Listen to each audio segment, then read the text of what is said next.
de la videoconferencia. Listo, listo, ya está. Ahora sí, perfecto. Tú tienes el manejo total, Eddie, entonces está en tus manos ya prácticamente la seguridad de esta videoconferencia y todo lo que ello conlleva. Bueno, no sé si hubiera alguna otra duda o pregunta, inquietud. Yo, licenciado, Licenciado, buenos perdón, días. Por favor, solamente voy a dar paso a 2 consultas porque el tiempo es oro y bueno, solamente 2 consultas que era de Vania, si mal no estoy la primera. Al punto, Vania, la Sí, duda o la tengo consulta. una consulta en cuanto al glosario. El Ujú. glosario tiene que ser, es como un diccionario, ¿verdad? Entonces tendría que ser Es lo más correcto. preciso posible en Ujú. cuanto a la especificación de la palabra que necesitamos buscar. Es correcto. El glosario, correcto, Vania, es una especie de diccionario, ¿no? Un glosario de términos relacionados al entrenamiento. No es mucho, la verdad, pero son palabras, son términos, terminología que usamos propias del entrenamiento, ¿no? Entonces, lo que ustedes tienen que hacer, ustedes tienen ya los términos en el documento, ustedes tienen que investigar su significado y colocarlo, ¿no? Tampoco necesitan deambular mucho, sino algo conciso, preciso, qué es consumo máximo de oxígeno, por ejemplo, lo investigo y lo coloco ahí. ¿Es correcto, Vania? Gracias. ¿Alguien más, por favor? La segunda y última pregunta, no me fijé de quién era. perdón, yo, licenciado. Adelante. Cuando habla sobre las metodologías del calentamiento, Ajá. específicamente tenemos que hablar algo corto sobre el específico y general, no del tema del calentamiento, por ejemplo, como Ajá. los factores exógenos, tienen que ver, ¿no? No. Por supuesto, lo que te está pidiendo el punto del relacionado al calentamiento, Burgos, ¿no? No me sale el nombre aquí, sino tu apellido. ¿Cuál es tu nombre? Daniel, ¿no? Daniel, Daniel, Daniel. sí. Daniel, y para todos, en el punto relacionado al calentamiento, mis estimados y apreciados, está relacionado al orden correcto de calentar, a la forma correcta de calentar. Solamente me debo centrar en esos aspectos, ¿no? No los factores, no los tipos de calentamiento, por ejemplo, qué sé yo, un hidromasaje, electroshock, o sea, hay diferentes formas inclusive, ¿no? De calentar fuera del ámbito tal vez tan deportivo. Lo que quiere en ese punto es que tú puedas escribir, redactar o inclusive apoyarse de imágenes, de fotografías, de la metodología referida a la orden correcto de calentar. Ejemplo, un calentamiento empieza, por algunas propuestas de autores, empieza por la movilidad articular, ¿no? La movilidad articular, elongaciones suaves, por ejemplo, es otra propuesta, y recién entrar un trote de activación.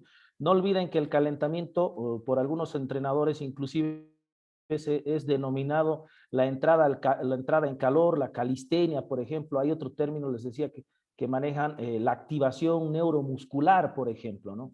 ¿Qué es lo que se quiere? Que en ese punto ustedes redacten, escriban y si es necesario se apoyen inclusive de imágenes, de fotografías, de cuál sería el orden correcto para calentar, tanto general como específico. En el específico ustedes saben que lo van a direccionar a una disciplina deportiva como tal, ¿no? Ejemplo, los voleibolistas hacen un calentamiento general y después hacen un ABC, por ejemplo, con el balón, en voleibol, ¿no? Van a hacer digitaciones, antebrazos, y ya eso es un calentamiento de tipo específico que prepara, condiciona al organismo para el entrenamiento o para la competición. No sé si respondí la pregunta, Daniel.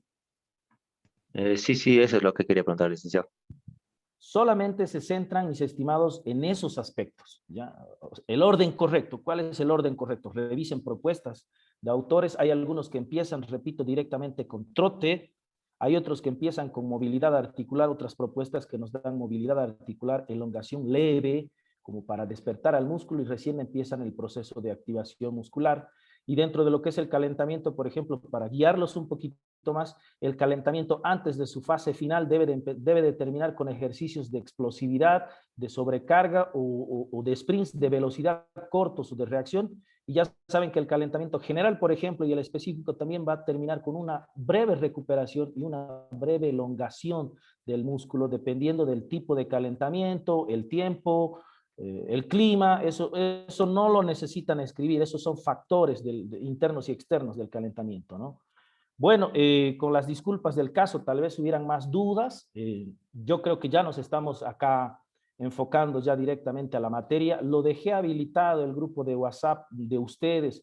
Esas son dudas, por ejemplo, Daniel, Vania, son dudas académicas relacionadas a la materia, manifiéstenla en el grupo, escriban, le dicen, disculpe, esta duda tenemos, yo las voy a responder, tal vez no inmediata, pero voy a interactuar con ustedes. Lo que no va a estar permitido es que causemos desinformación por algún compañero que tal vez escribe otras cosas que no tienen relación académica, ni mucho menos a la materia. Y yo, lamentablemente, y con las disculpas de ustedes, voy a tener que cerrar el grupo porque va a causar, repito, desinformación.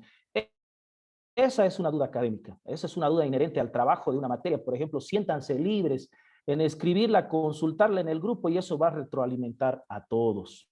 ¿Listo? Bueno, acá ustedes en la plataforma ya les adjunté, repito, no sé si alguien me puede decir si se puede ver la pantallita. Sí. Sí, líder. Ahí entonces les coloqué estos dos videitos y además les coloqué el encabezado del tema 2 que vamos a empezar el día de hoy. Me falta aún colocar la presentación en documentos del tema y también un otro documento que les va a servir de apoyo, por ejemplo, a la ley de adaptación al entrenamiento, puesto que tenemos, repito, que hacer nosotros una actividad relacionada a eso cuando terminemos el tema. Lo que pretendemos el día de hoy, entonces, es abordar un poquito esta cuestión inherente al... Vuelvo a preguntar, por favor, si se puede ver la pantallita. Se puede ver, ¿no? Sí, líder, se puede ver. Gracias. En este sentido, en este entender, denme un segundito. Daniel, no es Daniel, perdón, nuestro compañero Edwin. No sé si me escuchas, Edwin. Sí, lo hice. Mantenemos, por favor, la sala de espera cerrada, Edwin. O sea, no la habilites, por favor, por respeto a la puntualidad, les digo, ¿no? Porque tú estás ahorita de anfitrión para que puedas grabarla. Ya la próxima veremos algún otro tipo de mecanismo. Por favor, Edwin, gracias. Está bien, dice. Bueno, les decía, la valoración física y las leyes de adaptación al entrenamiento son, vamos a decirle, dos temáticas, pero traté de colocarlas en una sola porque realmente abordar muchos aspectos relacionados al entrenamiento es bien amuloso. La idea siempre en esta materia es que nosotros podamos tener todos los aspectos elementales básicos de la metodología del entrenamiento en sentido de los fundamentos, lo más elemental, lo más básico posible para que después no olviden que estas materias tienen su continuidad, tienen su continuación relacionada a otras materias de semestre. Haremos lo siguiente, Edwin. Dejamos ingresar a los estudiantes que están en sala. Me está escribiendo inclusive la docente, que se retrasaron también con algunos que tienen algún cruce. Por esta vez, Edwin, no sé si me escuchaste. Sí, lo hice. Le das directamente a admitir a todos, deben de haber algunos en sala. Está bien, dice. Ya está. Ahí está. Bueno, les decía, en este entendido, para que ustedes tengan las herramientas básicas, sólidas, ¿no? De poder encarar planificaciones en otros semestres, las disciplinas que cursan de tronco común, es decir, las materias de especialidad. Tres aspectos pretendo tocar yo en este tema. En primera, vamos a partir por la valoración física del deportista. Hay muchos criterios relacionados a esto. Y después vamos a tocar estos dos leyes, la de adaptación de Hans Selye y la parte del umbral del entrenamiento por Arnold Schultz, planteada en hace unos años atrás, pues que en ellos prácticamente se centra, vamos a decir, la base científica del fenómeno adaptativo de un deportista al ejercicio, ¿no? Es importantísimo, mis estimados, poderlo entender, poderlo concebir, porque si ustedes son deportistas, están entrenando, han practicado algún deporte, han entrenado algún deporte, de hecho todos lo han hecho, mientras escuchen las explicaciones atentamente, traten un poquito inclusive de recordar, como decimos, cómo ha sido sus entrenamientos en la época que ustedes entrenaban, o tal vez hay alguno de ustedes que aún es atleta vigente, por ejemplo, aún es deportista vigente, que está en un proceso de entrenamiento, inclusive desde el año pasado fuera de la pandemia, ¿no? Entonces, ¿esto por qué? Porque todos nosotros tenemos una idea básica de lo que es adaptación al entrenamiento. La hemos pasado, hemos sentido sus efectos fisiológicos internos, por ejemplo, en nuestros organismos. Y vamos a tratar de irlos diferenciando porque esto es parte medular importantísima para poder ir comprendiendo. Estos los preceptos del tema 2 y sin más preámbulo vamos a empezar. Por favor, alguien que me pueda tal vez ayudar a darle lectura a esta parte de esta presentación. Alguien que quisiera participar. Yo, licenciado, buenos días. Buenos días, adelante. Bueno, ¿qué es la valoración física del deportista? Son las pruebas que realizamos con la finalidad de medir y valorar las diferentes cualidades físicas básicas en sus diferentes facetas. La medición y valoración de estas cualidades nos informa del estado actual del deportista. Este dato es fundamental para la programación del entrenamiento, ya que nos indica si hay que trabajar de forma específica algunas de ellas, en función de los objetivos a alcanzar. Por el contrario, hay que trabajar de forma general, como es el caso de los individuos sedentarios. Gracias. Muchas gracias. Este es punto importantísimo. Es vamos a llamarles el puntapié del proceso, es el puntapié del partido del proceso de entrenamiento. Manejar en primera instancia una valoración física del deportista, pues te va a brindar muchos insumos previos para que tú puedas, acá hay algo muy importante que nos dice, por ejemplo, programar los entrenamientos. Porque ya estuviera marcando prácticamente un horizonte, estuviera marcando un rumbo relacionado a una especie, ¿por qué no decirlo inclusive, ¿no? Colocarlo en mayúscula y subrayarlo, diagnóstico deportivo.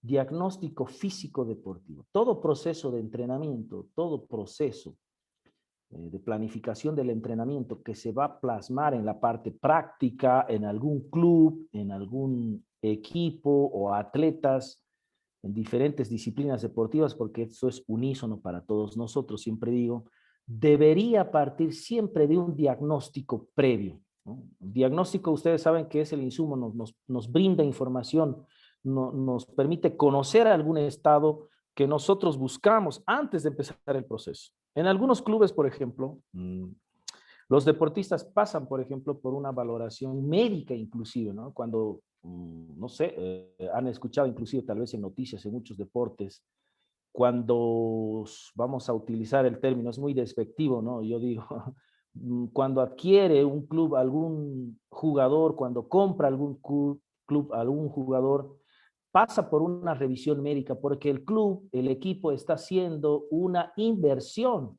para el hecho de poder contratar los servicios deportivos de un jugador X, por ejemplo, ¿no? No solamente tiene que pasar por una valoración física, unas pruebas físicas funcionales, sino que también, por ejemplo, algunos clubes son bien meticulosos en esto, especialmente los que tienen jerarquía de talla internacional, vamos a llamarle. Los jugadores pasan por una valoración médica, porque es considerado, por supuesto, una adquisición, vamos a llamarle un activo, tal vez utilizar este término, porque estamos invirtiendo para traer a un jugador y no vamos a invertir a un jugador que tal vez a mediano o largo plazo no va a rendir en el equipo. Entonces, todas estas cuestiones son manejadas, por ejemplo, en el ámbito deportivo. Por supuesto que generalmente se lo ve en deportes que son de tipo profesionales, no tanto en el sentido amateur. Por supuesto que también hay valoración física del deportista o de la persona en los deportes, en la actividad física, por ejemplo. Debería de. Sigo utilizando yo ese término, debería de, ¿no? ¿Por qué? Porque esto, repito, nos brinda en primera instancia información previa que me va a determinar muchos aspectos en planificación, en selección de métodos, ejercicios y demás. No olviden que la valoración física del deportista en la primera parte de la lectura que hacía nuestro compañero dice cualidades físicas básicas. Pregunto yo, ¿cuáles son esas cualidades físicas básicas? Alguien que quiera participar, a ver. ¿Cuáles son las cualidades físicas básicas?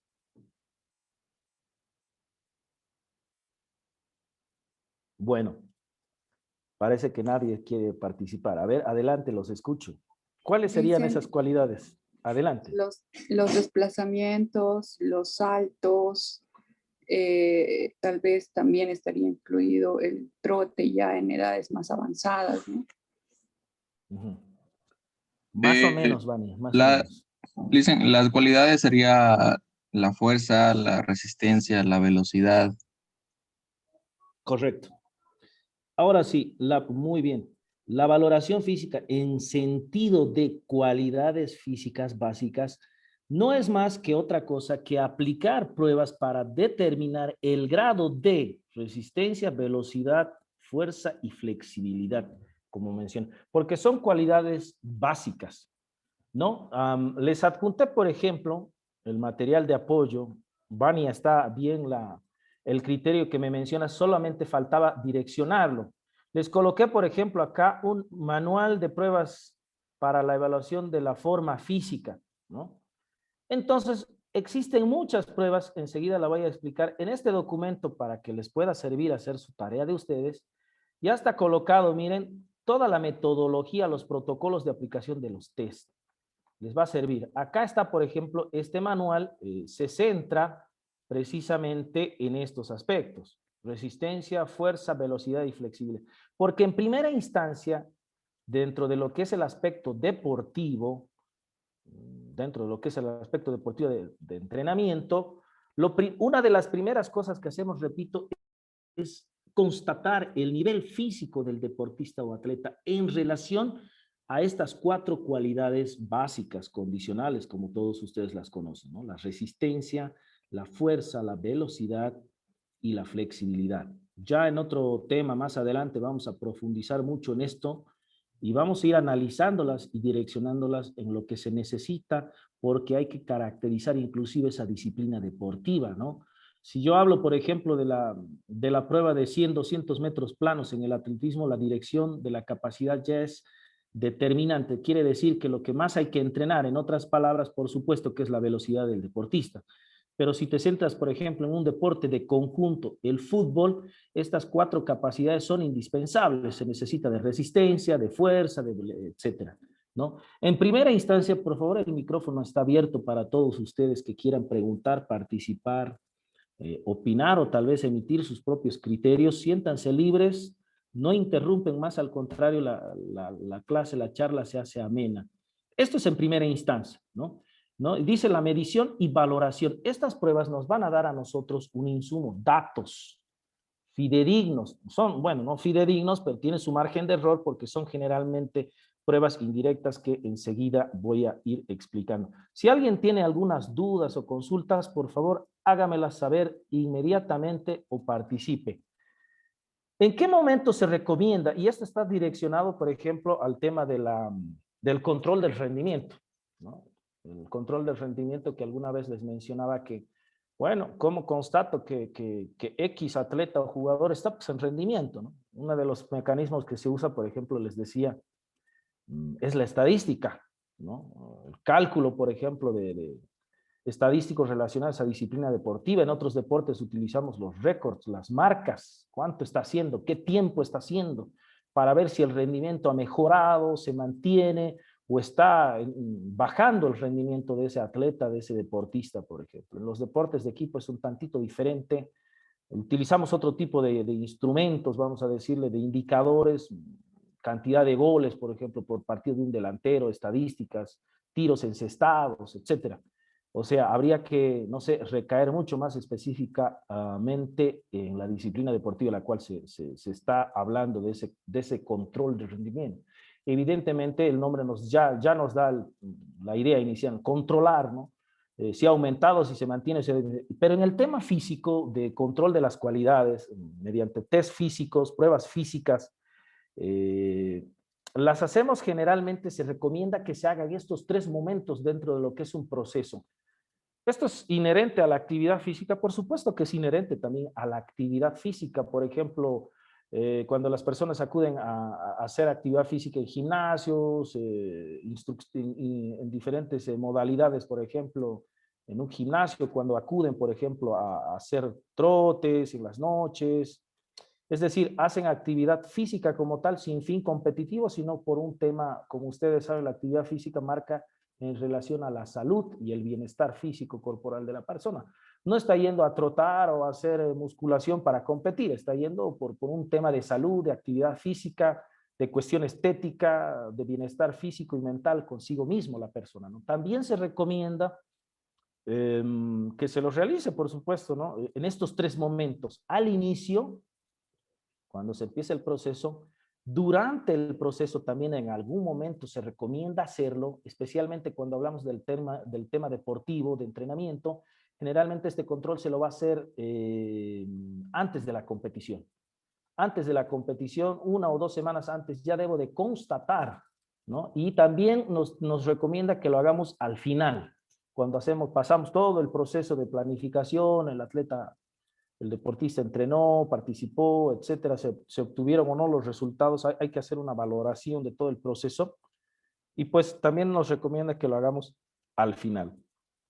Al inicio, ¿qué es lo que nos permite, por ejemplo, realizar esto? Al inicio, dice, nos permite a nosotros conocer el nivel físico del deportista.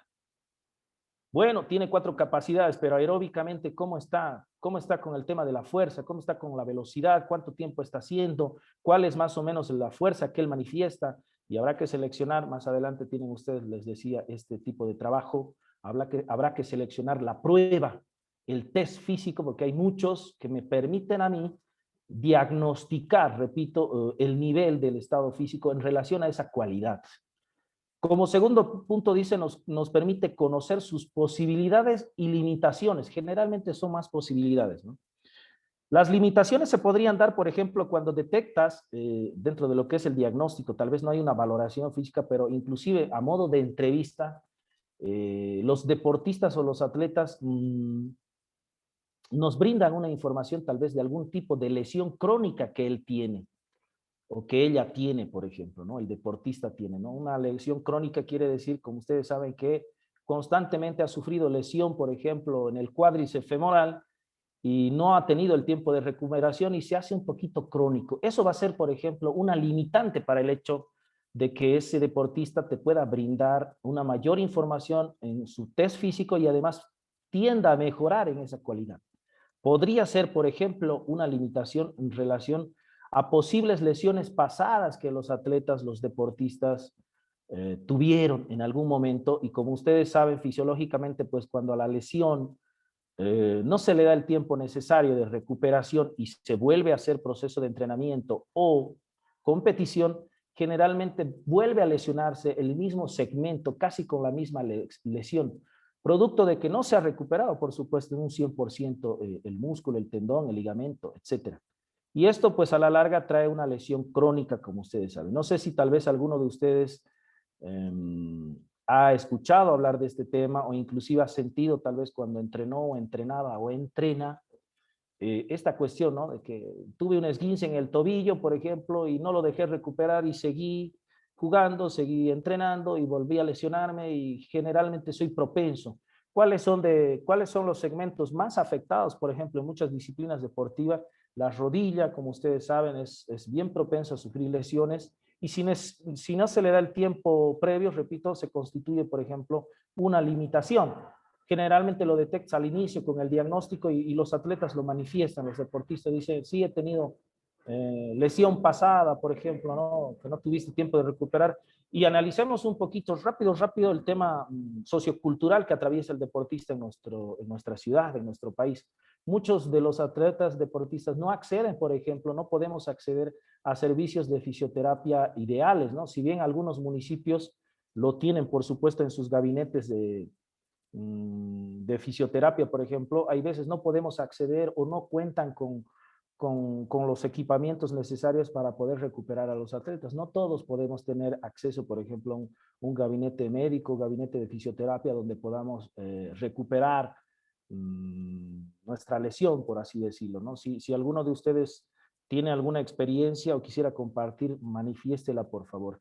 Y por tercer momento, dentro de lo que es el inicio, tenemos diagnosticar posibles lesiones crónicas o anomalías. Una vez que yo hago este diagnóstico de prueba física, de test físicos, por supuesto que esta limitación me permite a mí determinar, diagnosticar, ¿no? Que ese atleta ese deportista pues tiene tal vez lo que les decía, una lesión crónica, ¿no? Esto marca, por ejemplo, la planificación del entrenador, ¿no? Indistintamente sea amateur, sea profesional, esté dentro de los equipos, en un club, por ejemplo, ya habrá que hacer una observación minuciosa con aquel deportista, aquel atleta que tiene tal vez algún tema crónico en cuestión de lesiones o anomalías que se podrían presentar en el transcurso del proceso. Estaré atento, estaré pendiente y si es necesario inclusive diferenciar el trabajo de ese deportista. Nosotros somos conscientes de que por supuesto que sí, en entrenamiento existe lo que es el trabajo diferenciado, ¿no? Existe lo que es el entrenamiento diferenciado, como su nombre dice, va direccionado a aquellos deportistas que están teniendo alguna dificultad en tema de lesión, se refiere generalmente que apunta a lesión crónica, ¿no? Entonces habrá que hacerle otro tipo inclusive de ejercicios, no sobrecargarlo, tratar constantemente de que se recupere y no exponerlo súbitamente a cargas de entrenamiento muy elevadas. Esa sería la recomendación, ¿no? Que lo que se podría hacer. Hacemos igual test físicos, valoración física del deportista, porque si ya lo hemos hecho al inicio, por supuesto que va a haber un proceso de acondicionamiento físico, de entrenamiento físico-técnico, etcétera. Estos temas, repito, más adelante los vamos a ir tocando mucho más exhaustivamente. Y este durante nos permite hacer este control del rendimiento, ¿no? Necesitamos hacer este seguimiento. Bueno, no solamente falta colocarlo al inicio, ¿no? Decir, ya, bueno, está en nivel 1 o en nivel 10, ¿no? Tiene esta marca o tiene etcétera.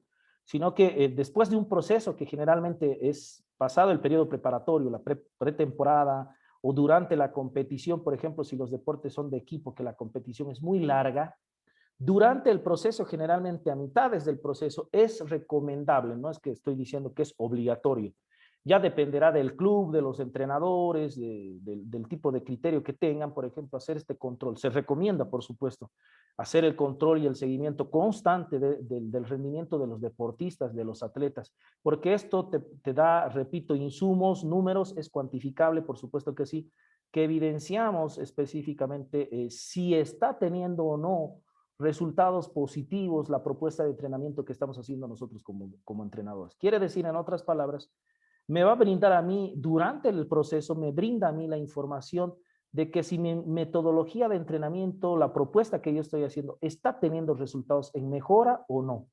Y esto es una valoración fría que tiene que hacer cada entrenador de acuerdo al proceso que tiene, ¿no? No es solamente subjetivo decir, sí hemos mejorado, ¿no? Pero no tengo datos fidedignos. Repito que en otros temas vamos a tocar un poquito más extenso esto del control del rendimiento, pero no es decirlo nomás, sí hemos mejorado, parece que se ha mantenido, no, o sea, tengo que constatar realmente con datos, mediante pruebas, puede ser de efectividad, puede ser test físicos de campo, etcétera, tener esta información. Y al final, pues, generalmente nos sirve para esto, ¿no? Para una evaluación, ¿no? De evidenciar si realmente los logros son alcanzados, los objetivos son alcanzados. Y fíjense que si lo hacemos en estos tres momentos, al inicio, durante y final, prácticamente ya tengo pues el insumo desde el inicio, ¿no? Voy a detectar como entrenador, como cuerpo técnico, dónde estuvieran nuestras posibles falencias, tal vez en la propuesta, dónde, como decimos tal vez popularmente, dónde hemos fallado, porque si no hacemos esto al inicio va a ser más difícil hacer esta valoración porque no tendríamos insumos previos, ¿no? Este diagnóstico deportivo pues es fundamental para encarar todo proceso de entrenamiento en esta relación. Y al final, como les digo, estuviera centrándose más en el sentido de la evaluación, ¿no? Se alcanzaron los objetivos que hemos propuesto, hemos mejorado, ¿en qué sentido? ¿Qué porcentaje? Pues, y es como un informe de cuentas, si lo ven en este sentido, ¿no? En el ámbito popular, no sé, se maneja, ¿no? Rendición de cuentas, informe final. Por supuesto que en el tema deportivo también nosotros como entrenadores debiéramos de hacer una valoración y ver dónde hemos fallado.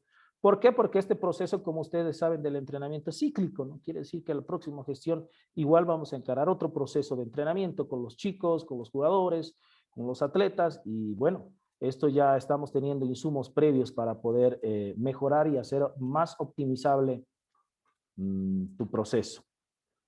Bueno, no sé si alguien tiene alguna duda con respecto a este tema de la valoración. Voy a terminar con esta partecita. Si alguien quiere participar, siéntase libre, les decía. Ya en el manual ustedes lo van a encontrar más directo. Los tipos de pruebas físicas funcionales generalmente se subdividen o se clasifican, tienen dos enfoques: las directas y las indirectas. Las directas generalmente son aquellas pruebas que se realizan dentro de lo que es un laboratorio de fisiología, por ejemplo, ergonomía, etcétera, que utilizamos algún tipo de tecnologías aplicadas al deporte que nos permite brindar, por ejemplo, índice de lactato, consumo máximo de oxígeno en un ergómetro, etcétera, ¿no? Potencia, por ejemplo, en alguna plataforma que utilicemos para medir la potencia en miembros inferiores, etcétera, ¿no? Es decir, es una prueba de campo, es una prueba generalmente que se aplica a diferentes. Las pruebas indirectas, como su nombre dice, son las que generalmente el entrenador aplica en el campo deportivo con instrumentos de valoración elementales, ¿no? Un cronómetro, winchas, por ejemplo, ¿no? Etcétera. Diferentes instrumentos que yo voy a tomarle la velocidad en 100 metros planos, pues no tengo un photofinish, no tengo un escáner, no sé, pero cuento tal vez con una pista y cuento con un cronómetro, ¿no? Entonces trato de medir la velocidad, calculo inclusive la velocidad mediante la fórmula y determino cuánto recorre en metros por segundo, o sea, lo puedo hacer de manera mediante fórmula. Los test físicos que yo les mencioné acá, por ejemplo, que va a ser motivo, repito nuevamente, para que ustedes, una vez finalizado el tema, puedan encarar tal vez un video, repito, tutorial, ya yo les voy a ir avisando qué hay que hacer. Acá ya te brindan los protocolos de test, ¿no? El protocolo de test, mis estimados, no es más que otra cosa que el instructivo de cómo se aplica este test de valoración física, ¿no? Eso es entendido como protocolo de test. Cómo tiene que estar vestido el deportista, qué tipo de indumentaria tiene que tener, materiales mínimos para poder aplicar la prueba, condiciones, terreno, infraestructura, etcétera, ¿no? Eso es entendido como protocolo de test. Acá en el manual ustedes, es un trabajo que ha hecho una universidad, si mal no estoy, en Colombia. Es súper interesante porque cada test físico, como ustedes saben, tiene su propia valoración. No van a ustedes, cuando apliquen el test en un video tutorial, no van a ustedes inventar la tabla de evaluación, de valoración, porque esto ya está establecido en cada test. Dependerá del grupo seleccionar, por ejemplo, en su momento, cuando toque esta actividad, seleccionar qué tipo de test físico va a aplicar. Si va a aplicar un test de Cooper, va a aplicar el Kursnavet, no sé, va a hacer una valoración, repito, previa de este documento, donde dice el grupo, nosotros vamos a aplicar un test de resistencia de Kursnavet. Entonces aquí tú tienes, por ejemplo, en este documento que te puede ayudar todo el protocolo, ¿no? Todo el protocolo del test, en qué consiste, cómo se aplica, qué materiales tiene. Acá está colocado como por ejemplo, indicaciones metodológicas, ¿no? Me avisan si se... No, sigo en conexión, ¿no? Me llegó notificación, no sé si se escucha. Hola, hola. ¿Alguien me lo dice? Creo que sin problema. Listo, gracias. Sí, se escucha. Entonces ahí, gracias. Entonces ahí ustedes tienen, por ejemplo, indicaciones metodológicas, ¿no? Es decir, cómo se aplica el test. Entonces ya les estoy brindando yo insumos previos y entonces una vez aplicado el test habrá que tomar la fórmula, los resultados, interpretar el test. Uno de los test más populares, vamos a decirles, es el test de Cooper, ¿no? Donde corro yo los 12 minutos y calculo mediante distancia y fórmulas el consumo máximo de oxígeno de manera indirecta, porque no estoy en un laboratorio, les decía, esto es de manera indirecta, donde yo puedo ir determinando estas cuestiones relacionadas. Voy a dejarlos acá, estamos 9:02. Ya la próxima videoconferencia continuamos con el tema ya en relación a la ley de adaptación del entrenamiento. Vamos a ver la de las dos propuestas de Hanseley y de Arnold Schultz, que nos propone, ¿no? una base científica, fisiológica de cómo es que nuestro organismo se adapta al ejercicio. Si no hubiera alguna consulta, alguna duda tal vez, los escucho si hay alguna duda o consulta. Bueno, parece que no hay ninguna duda. Gracias Edwin Rojas, entonces nuestro compañero, por la grabación. Una vez que tú tal vez subas a tu canal de YouTube, me envías el enlace de manera personal sin ningún problema, Edwin. Yo lo cuelgo a la plataforma para que ustedes lo puedan revisar en su tiempo disponible. Edwin. Está bien, dice. Listo, mis estimados, apreciados, queridos y apreciados estudiantes. Muchas gracias por su tiempo. Dios mediante, nos vemos entonces el siguiente miércoles.